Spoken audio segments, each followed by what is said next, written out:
सोचो, अगर दुनिया का सबसे पावरफुल यूनिवर्सिटी सिस्टम इंडिया में होता और हार्वर्ड, ऑक्सफोर्ड सब उसके सामने छोटे लगते, तो आज दुनिया का मैप बिल्कुल अलग होता। लेकिन एक रात सब खत्म हो गया। क्या होता अगर वो रात कभी आई ही नहीं होती? नालंदा सिर्फ एक यूनिवर्सिटी नहीं थी, ये एक इकोसिस्टम था, एक ग्लोबल नॉलेज कैपिटल।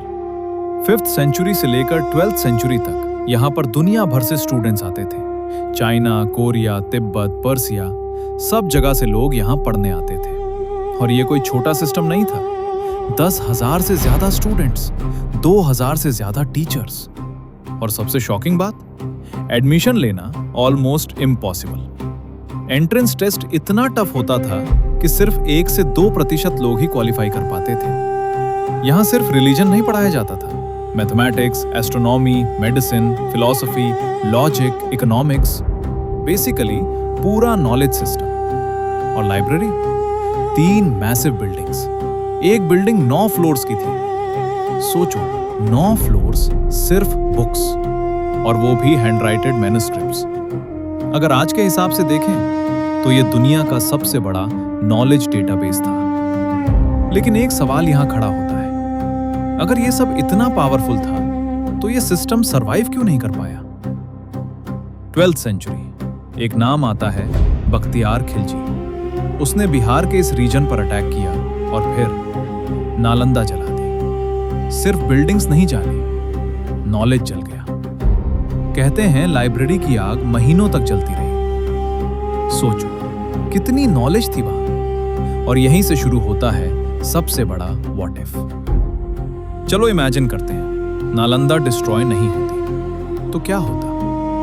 सबसे पहले इंडिया का एजुकेशन सिस्टम ब्रेक नहीं होता, कंटिन्यूटी मेंटेन रहती। और जब यूरोप में डार्क एजेस चल रहे थे, इंडिया एक नॉलेज सुपर पावर बन चुका होता। प्रिंटिंग प्रेस यूरोप में डेवलप हुआ, लेकिन नालंदा जैसे सेंटर्स के थ्रू नॉलेज ऑलरेडी स्प्रेड हो रहा होता। शायद मॉडर्न साइंस का ओरिजिन यूरोप नहीं, इंडिया होता। न्यूटन का लॉ शायद किसी इंडियन स्कॉलर ने पहले ही डिराइव कर दिया होता। Medical science, Ayurveda plus research बराबर एडवांस ग्लोबल मेडिसिन सिस्टम। और सबसे इंटरेस्टिंग, यूनिवर्सिटीज का कॉन्सेप्ट दुनिया में फैला नालंदा के मॉडल पर। अगर नालंदा सरवाइव करती तो ब्रिटिश कॉलोनाइजेशन का इंपैक्ट भी अलग होता, क्योंकि एक स्ट्रॉन्ग इंटेलेक्चुअल नेशन को कंट्रोल करना इजी नहीं होता। इंडस्ट्रियल रेवोल्यूशन, शायद इंडिया लीड करता।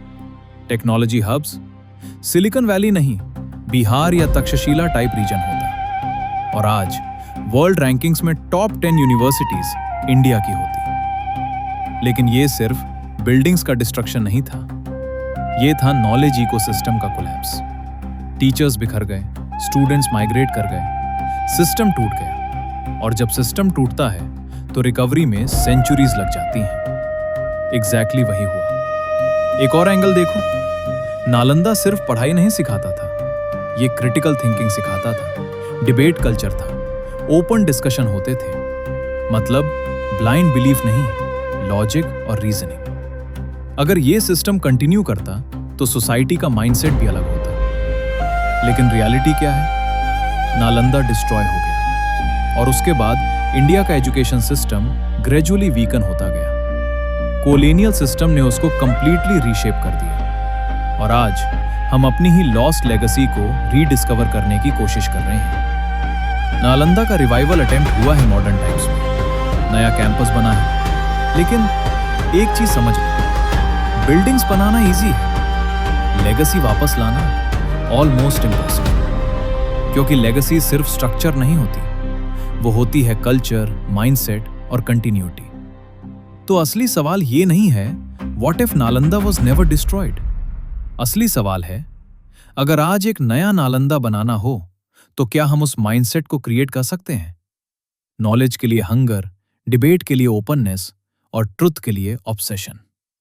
क्योंकि अगर ये नहीं है तो चाहे 100 नालंदा बना लो, वो सिर्फ बिल्डिंग्स ही रहेंगे।